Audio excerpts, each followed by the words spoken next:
Are we ready? Okay, so once again, I'm still John Reason, still the lay leader. I'm speaking down at the mic because it's set for our speaker who's behind me, who has some vertical challenges. But it is what it is. A welcome you all to the Unitarian Universalist Fellowship of Pottstown. Last week, since we had a service, and I wanted to try something different, I was at the Unitarian Universalist Church of Lancaster, about which I can say the word. Joys and concerns. Nice service, different appearance area, but it is good to be home. So, welcome to all who are either here or, as Benedict would say, on electronic media.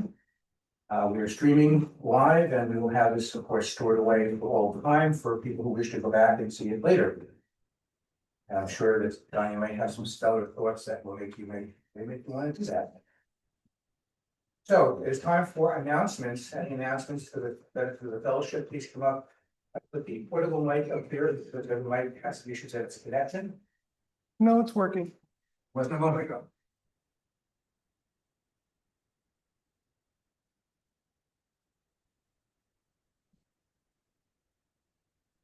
So Diane and I next Saturday are going to be putting together blank paper again. Did it after a service, but it took us so much time that we're doing it for 10 to 3 next Saturday. And come enjoy paper crafting, card making, scrapbooking, or junk journaling, or whatever, collage making, and providing all the tools and the materials. So, and it's a fundraiser. So just donate what you wish, but come and play. And you don't have to be there at 10. If you can't get there until 11 or 12, that's fine. Come when you can and play. Thank you.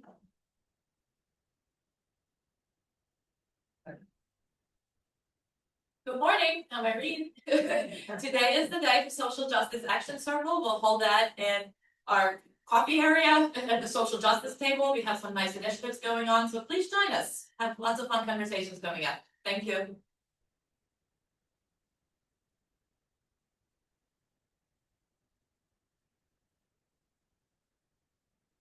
Okay, without any further ado, because there's many comments I can make about social justice, the alligator, whatever it's called, around incarcerated people who love our own country.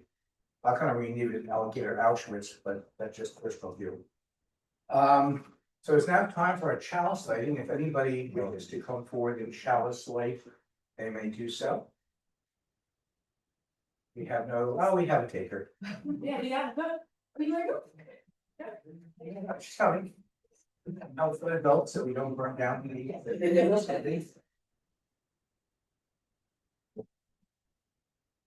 So I had nothing specific prepared, but I believe that having a young person light a chalice is part of the flame that is our future. Is our future both in the fellowship, the future for the family, and a future for society. So let that light symbolize the future of the youth of America. And chimes are sitting someplace not next to me. Can someone get chime? We'll hear the chimes. They call us to gather. Is there one? There is one behind me. I took back. I didn't realize we have 2 chimes. We're a 2-chime fellowship. So let the chime bring us into a space of thoughtfulness and group awareness. Please turn off things in your pockets and on your belts that may make noise, so we can have no exterior interruptions during the service. So we did reorder the service a little bit because Diane had some other ideas. Diane Trieb has been with us before. She has offered us many wonderful ideas for her services, as she will this time, the service holding on and letting go, which is lovely but appropriate paradox. And I will turn the service over to her. I will be back for offering.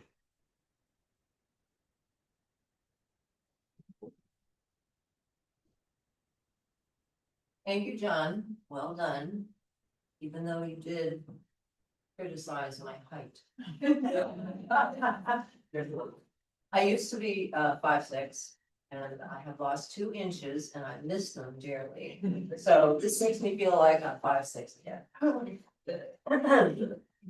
I'm very glad to be here this morning. Everyone seems in a very cheerful mood, which is wonderful.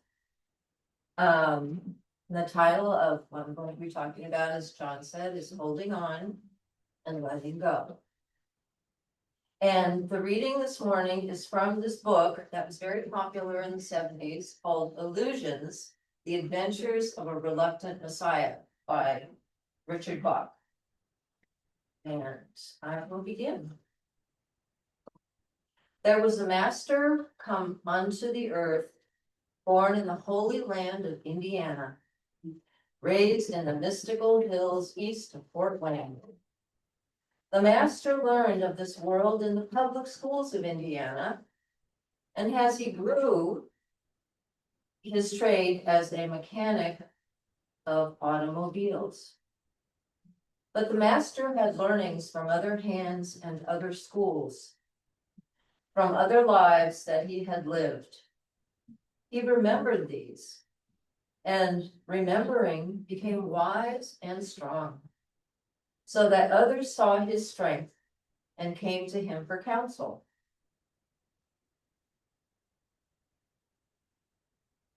And he shared this following story with those who came to hear him.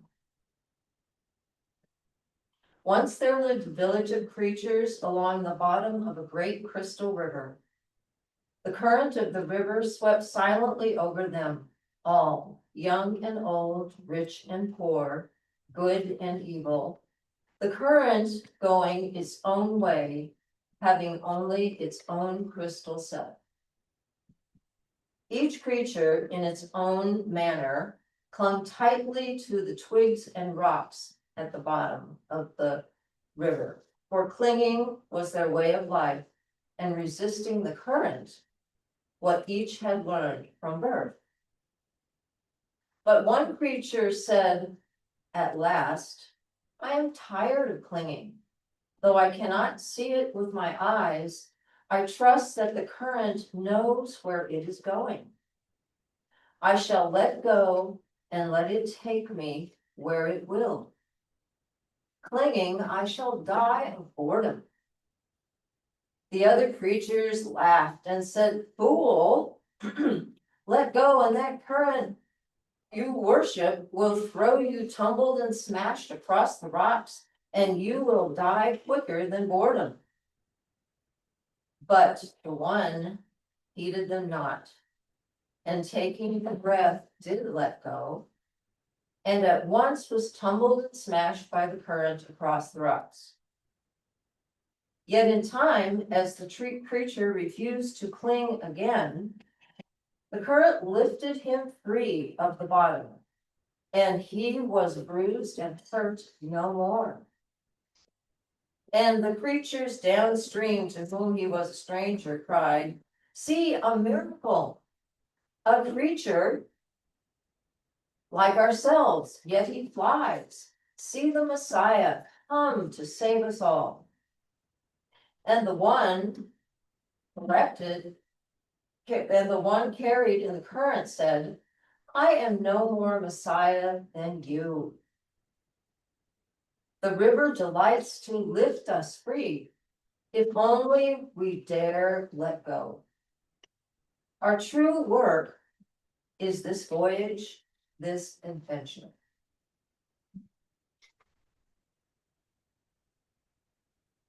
You took my order of service.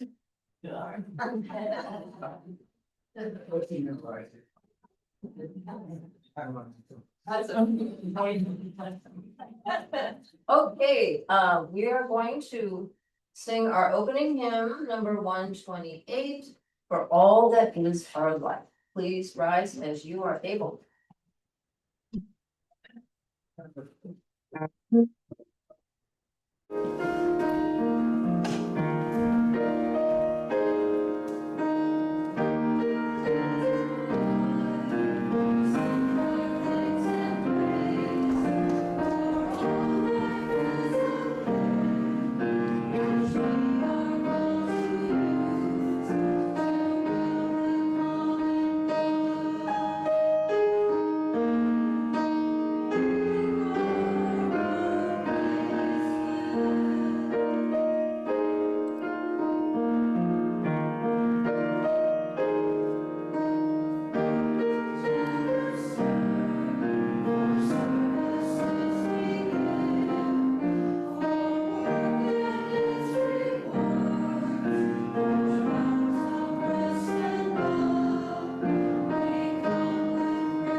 Now we will have a story for all ages.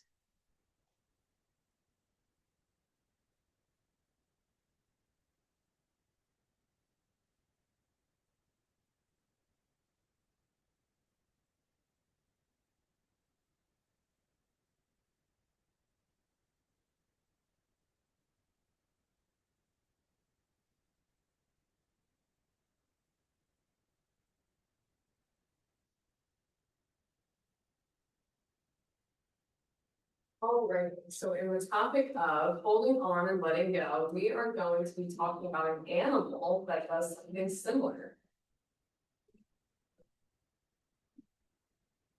What animal is this from? Yeah. Snake. Alright, shedding snake skin. Between 1 and 4 times a year, snakes squeeze out of their skin to reveal a new one underneath. You may not realize it, but humans constantly shed their skin. On average, we use. Yeah. Sure. Alright. On average, we lose nearly 1 million skin cells a day. They are quickly replaced as our skin keeps on regenerating. However, many animals, such as snakes and lizards, change their skin all at once. Over time, a snake's skin gets damaged and worn. It needs replacing in the way we replace worn-out clothes. The skin is stretchy enough to allow for some growth, but a fast-growing young snake's skin needs to be replaced more often. Another benefit to the snake is that any parasites living on it are removed with the old skin. So that's kind of like a metaphor for what we're talking about, for letting go of things in our life that we don't need anymore. So as we grow and live throughout our life, we need to make sure we're letting go of things that we don't need anymore, just like the snake does. Thoughts?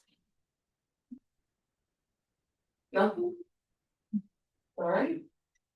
We'll talk about it more in the classroom. Did you have something? Good. All right. You guys ready to go?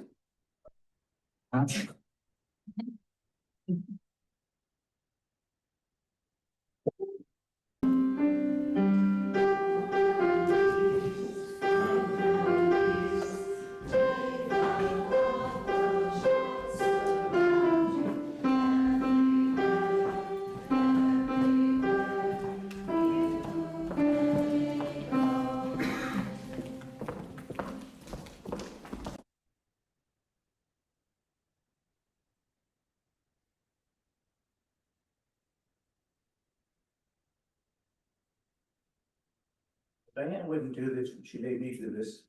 That's okay. So it is now time for our offering. This is the time where we ask you to part with some of your hard-earned, but hopefully, hopeful treasure. We are self-supporting by the contributions we receive, as well as donations and other pledges. So anything you can contribute today will help us towards financial stability and keep us going into the future. Thank you in advance for your generosity.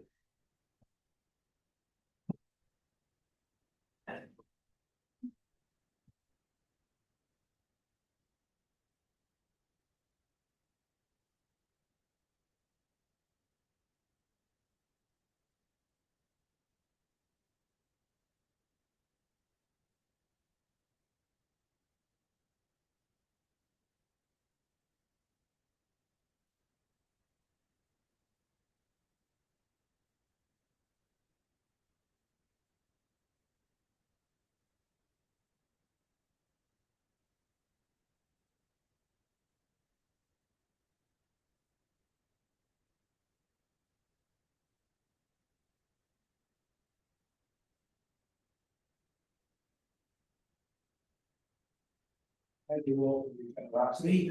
Don't forget to give it to Steve. And now time for a sermon. Right.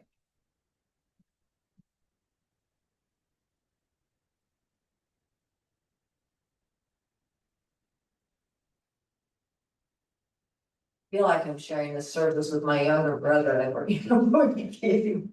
throwing John arrows back and forth, and it's a lot of fun. So thank you, John.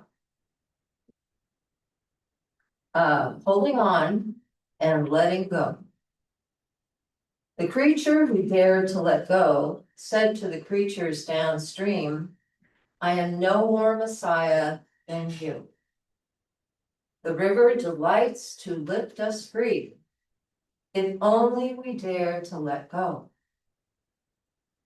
Our true work is this voyage, this adventure. If we only dare to let go. The river delights to lift us free. Is that true? Or is that our fear that all hell will break loose if we let go? Won't we be tumbled and smashed against the rocks like the creature was? Often when we are afraid, we feel like we have to hold on for dear life. In fact, that phrase, hold on for dear life, is something that popped into my head this week. And I thought, I guess we have to hold on for dear life sometimes if we're at the edge of a cliff and there's no help. We're going to hold on, hoping that someone comes to save us. How long do we have to hold on for dear life? How much of our life do we have to spend holding on for dear life? I don't think it's very many times, except emergencies, perhaps. So that's how I came up with the title of this sermon, because I wanted to change that to something positive. So I changed it to letting go for dear life. And I very much like that. And I've been juxtaposing those two things all week, and it's been very interesting. Often when we are afraid, I just read that. So I'm going to read it again. Often when we are afraid, we feel like we have to hold on for dear life. Hold on to our relationships, our money, our reputation, our stories, our beliefs and feelings, our fears, our mistrust of the current. Holding on persists because we are afraid of what will happen if we let go. And because fear is such an uncomfortable emotion, we turn to control for relief. We say to ourselves, if only I can control and manage everyone and everything, then maybe I won't be afraid. How is that working for you? Control and management fueled by fear doesn't create much of a dear life, does it? I am here this morning to invite you to entertain another possibility. What if you choose to let go for dear life instead of holding on for dear life? What if you believe you did not have to struggle so hard to create the dear life you desire? What if the dear life you desire is wanting and waiting in the wings to come to you? But your desire can only come to you when you have made room inside to receive it. If your desire sees that all your attention is focused on holding on for dear life, there's not a place for desire to land. What do you think might happen if you tried letting go?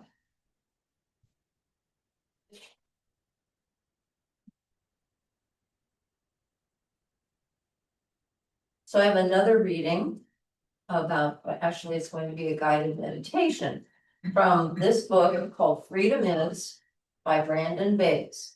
It is a fantastic book about spirituality and living life with effortless being. I highly recommend it.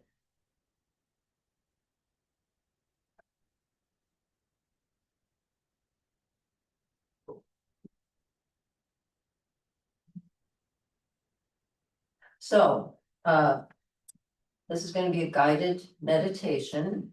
If you can get comfortable in your seat, close your eyes if you want, and take a deep breath in and let it out. And another deep breath in and let it out. Let your whole being relax as you fully put yourself into the scene I am about to describe.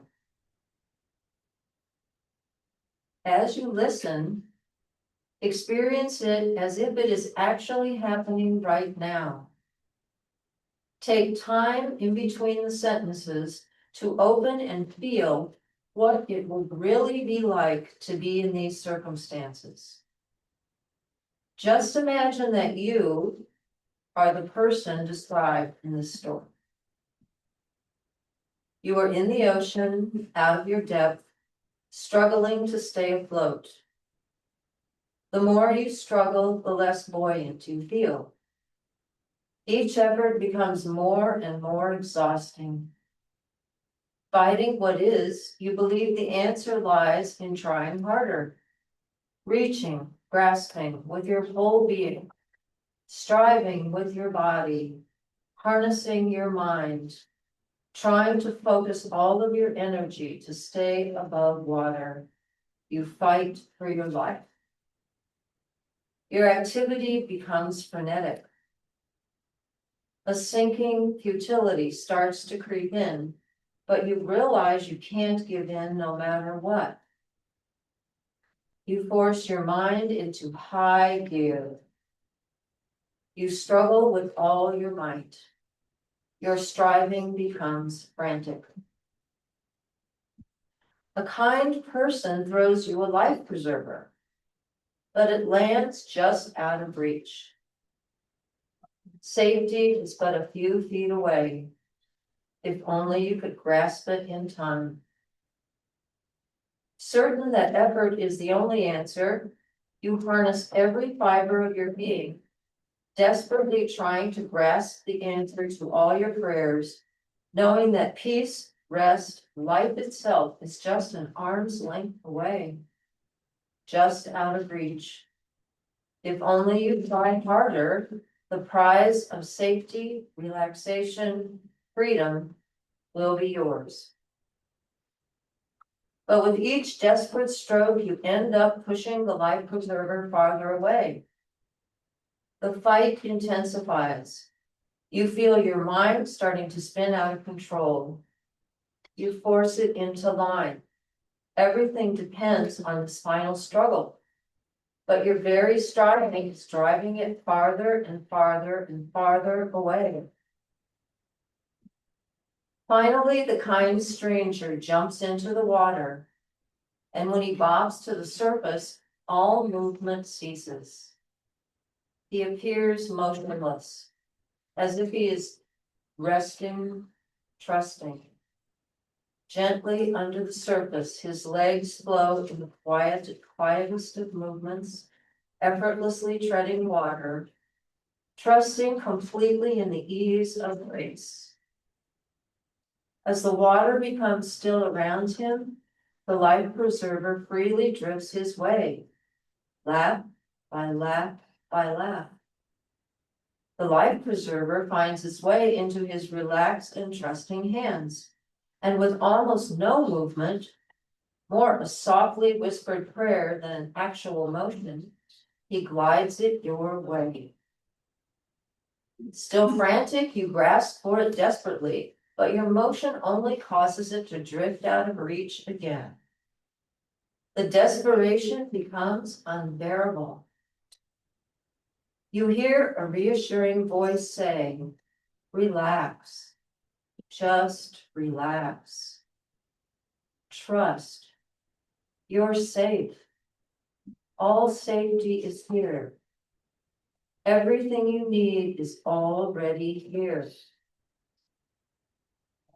Then once again, the kind man who trusts the ocean, trusts grace, softly floats the life preserver in your direction. As the preserver gets closer, the desire to reach for it becomes fiercely strong. But before you can thrust out your hand, you hear the stranger say again, "Just relax." And something penetrates. It happens in a heartbeat. Against all instincts and conditioning, against everything you believe to be true, you choose to cease striving. You relax. You relax your mind. You give up all struggle and relax your whole being. You feel your body softening, and miraculously the life preserver begins to effortlessly drift your way. Then, just before it's ready to softly touch your chest, something happens. Time stops. Everything becomes still. Your breathing slows and becomes easy. Your mind softens. Every ounce of activity ceases, and your body releases all tension. You become aware that you are being gently supported, embraced in an ocean of trust. In the still center of the silence, you realize all grace is here, surrounding you, supporting you. All peace is here, and you relax deeply in this restful embrace of grace. You become aware that the life preserver has just tapped you on the chest. And in that instant, you realize you don't actually need it. You never needed it. You're already safe, already whole, already free. You're floating in an ocean of trust. Gently, one arm floats to the side of the preserver, and you look around to see if anyone else is struggling needlessly in the water. And you become the kind stranger. A soft smile of irony creeps across your face as you realize the ludicrous insanity of struggling against life. It's like some big cosmic joke. You recognize that everything you seek is already here the moment you choose to stop the struggle, relax, and trust. This that had seemed so far out of reach is realized to be everywhere, in everything, and that something out there, if only I could get hold of it, is realized to be right here, as a vast embrace, constantly supporting you in an ocean of presence.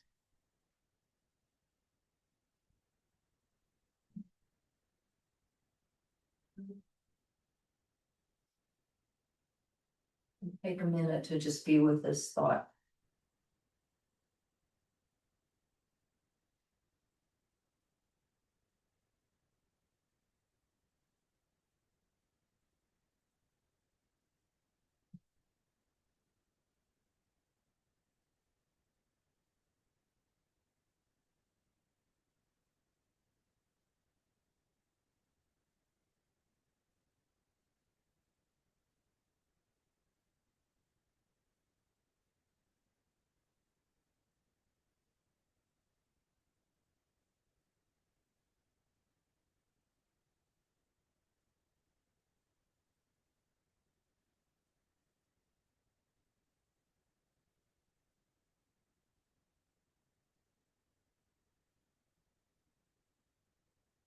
So take one more nice deep breath, and on the exhale, open your eyes when you're ready.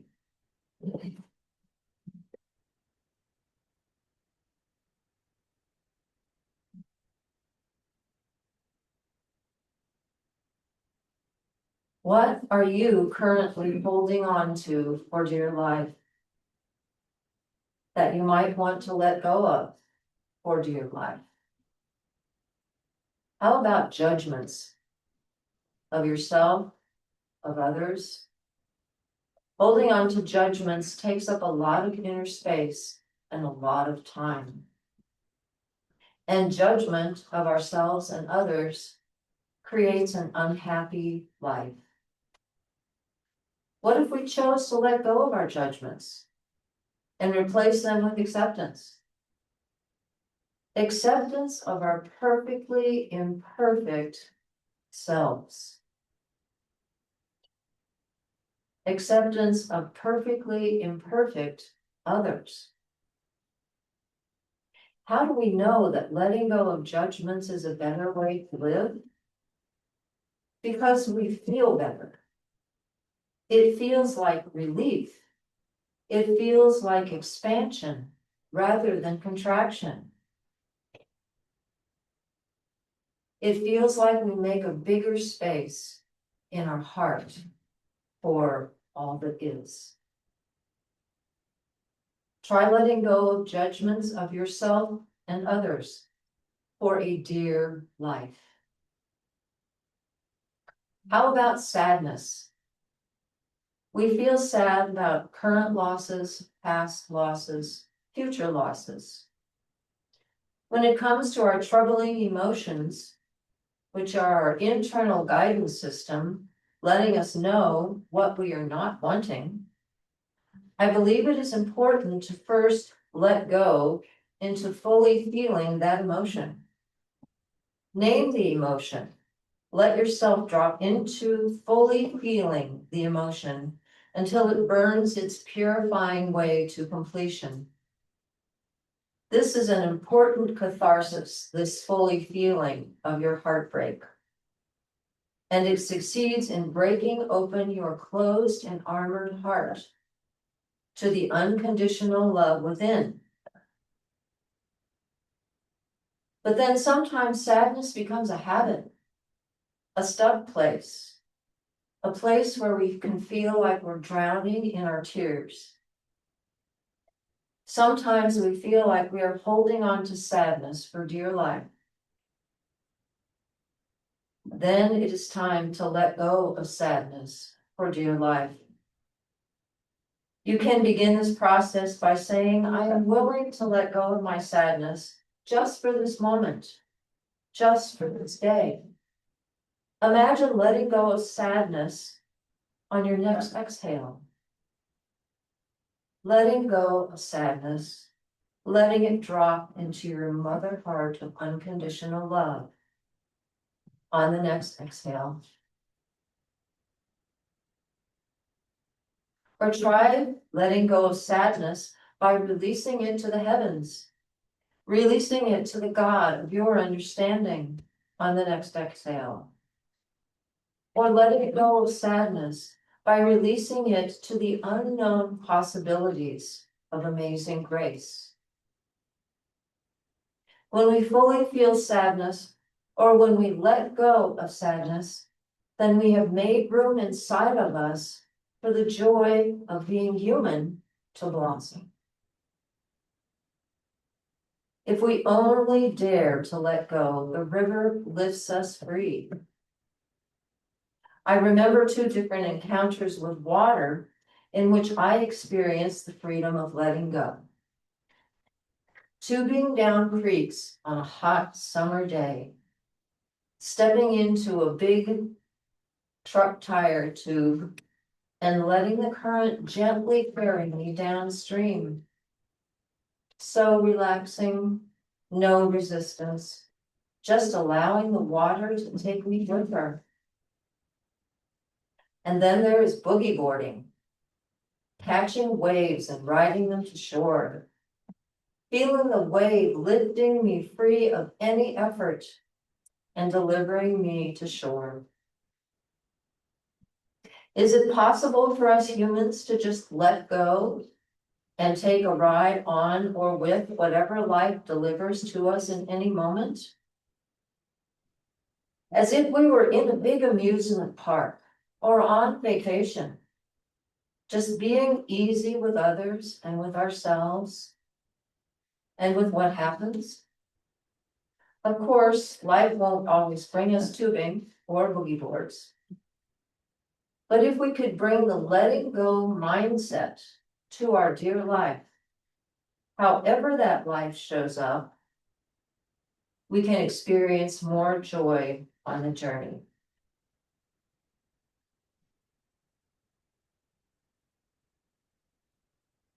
What is dear life to you? How are you creating your dear life? How are you allowing your dear life? What are you holding on to for dear life? What would you like to let go of for dear life?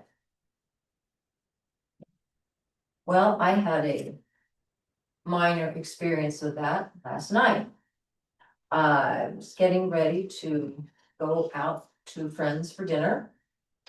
And the humidity does awful things to my hair. So I didn't know what to do with it. I didn't want to take time and try to pin it up or this or that. So I just kind of left it in the tumbled mess it was. And I said to myself, letting go for dear life. I am letting go, fixing my hair because of this humidity, and it's gonna look like it is. And it feels really good not to have to struggle fixing it. So I did it. And I'm usually pretty self-conscious about how my hair looks. And it worked out. I got there, I went into the bathroom and looked in the mirror, sticking out a little bit, put a little water on it. But I didn't think about it the rest of the night. Because I made letting go for dear life more important than how I looked. It felt wonderful. It felt like a success. So I did the same thing this morning.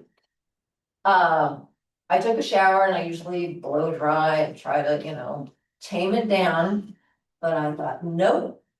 Took a shower, pinned it up wet, and I said, this is the way it's gonna be. Not necessarily the way in the past that I might have done my hair, but it was easy and it felt good and it's cool. Come here, I really didn't think much about it until I got to this point in the service. But it feels good and it's for me. And I'm choosing me over how I appear to other people. And when you choose you, that's always a good thing. Always a good thing. So I would like to conclude with another short guided meditation which I wrote, and it is called Letting Go. So again, you could get comfortable in your chair. Close your eyes if you want. And take a nice deep breath in. Go. Another nice deep breath in. Let it go. Let go. Just for a moment, let go. Let go of the belief that you are the ultimate manager of your experience. You are a feather on the breath of God. Let go, just for a moment, let go. Stop worrying, stop crying, stop angering, stop fearing, stop shaming, stop doing. And as you let go, you begin to feel lighter. And a gentle, almost imperceptible breath lifts you off the ground. You find yourself floating in a luminous sea of light, an ocean of infinite grace. Your heart resonates with this light and grace. As you breathe this light and grace, it fills every cell of your body. You feel radiant. You are one with the luminous sea. You are one with the infinite embrace of love and grace. And you affirm, as I rest here in this luminous sea, this ocean of love, I let go of how I think things should be. As I rest here in this luminous sea, this ocean of grace, I open to the magic, mystery, and innocence of the unknown.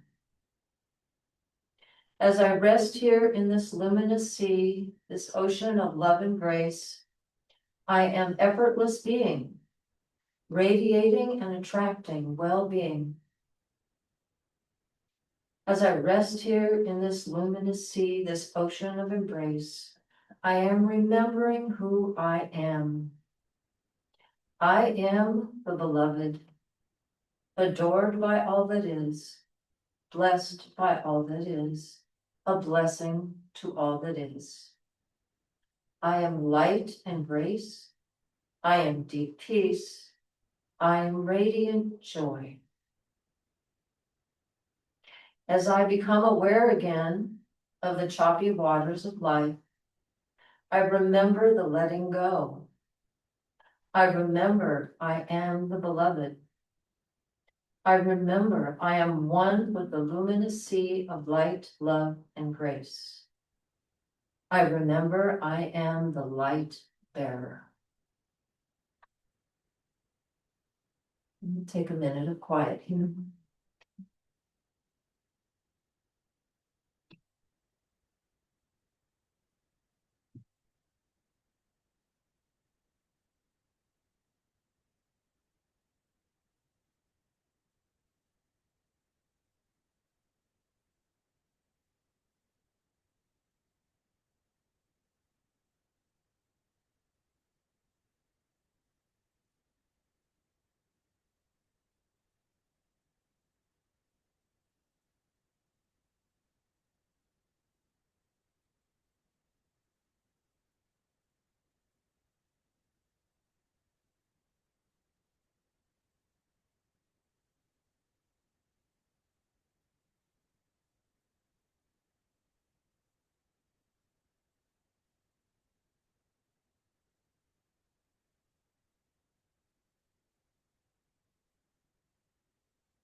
You can take one more deep breath in, and on the exhale, open your eyes when you are ready.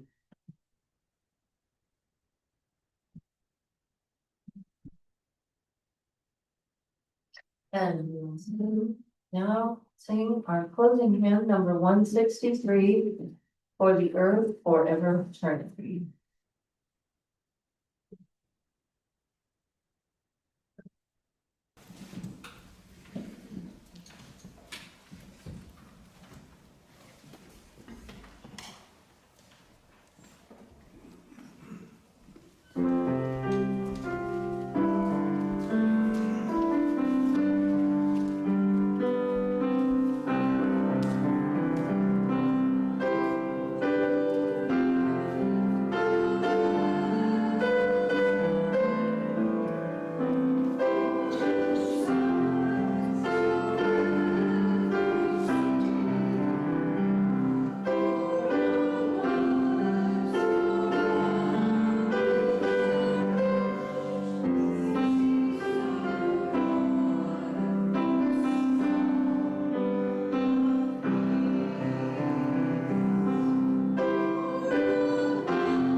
I'm gonna do the closing words now first. Is that okay, Don?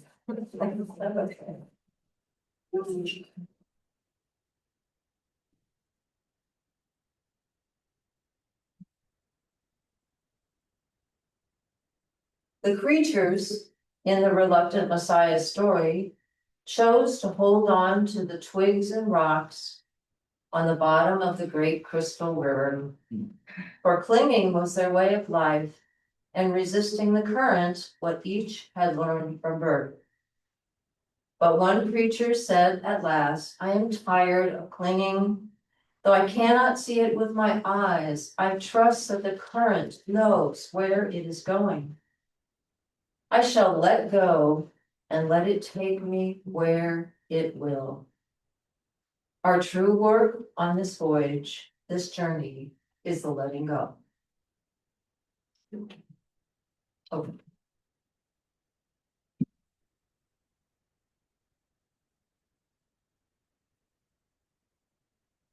So now that time of service where we have a sacred ritual, in which we share our joys and concerns with the Extinguish the showers.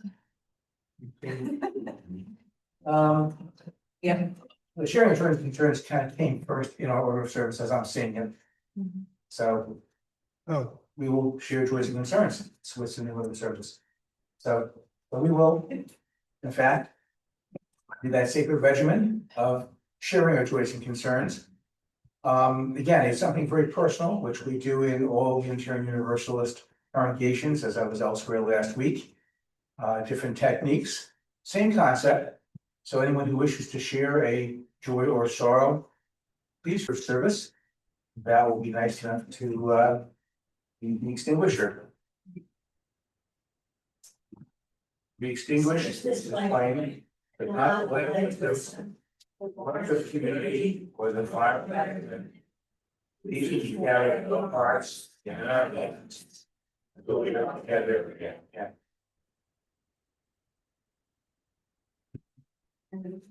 No, I didn't close one of those already. Well, I didn't.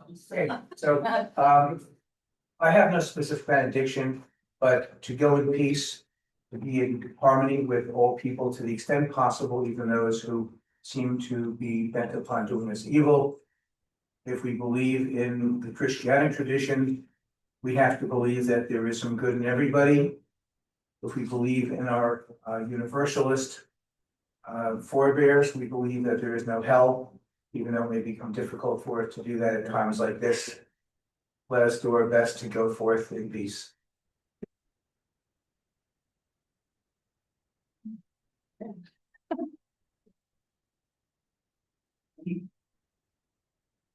Amen. Sorry. I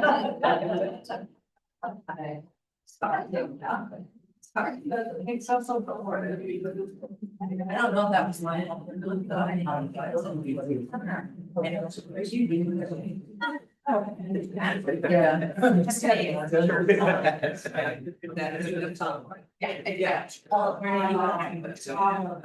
Yes. Right. Sure, we can do. Well, next time I will be extra sure that I give my word. And I don't say hi or say.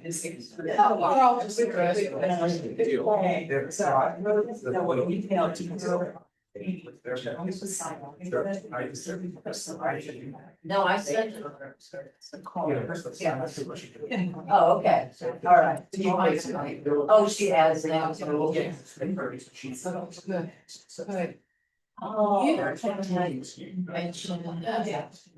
so maybe I'll talk to someone. Very big. And. What's your last name? No, his. Oh. Emily. Kim, I said that, yeah. Be January. Okay. It doesn't have to be like, okay, we need some. So. Give us. Oh, okay. Yeah. Okay. I also. Yes. You moved with. Oh, thank you.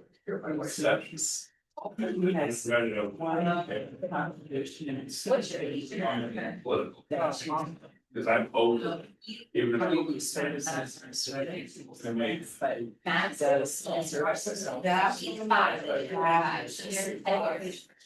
Okay, yeah. Why she said, and no, politics was yeah, it just read behind in my head. I think this is involved in same activity. Yes. Yeah, so it's good. Well, thank you for saying that. That's my dad. Okay, cool. Yes, I told her. Yes, I did the same. Yeah, pretty much. I mean, we're still kind of forming. Yeah, it, So just with me, because I'm trying to put together. I'm working with research, so yeah, Lisa's still doing most of the schedule. And I put together a spreadsheet, right, it's gonna work books. It says, here are the speakers and what failure. What we need to do a better job is, who was the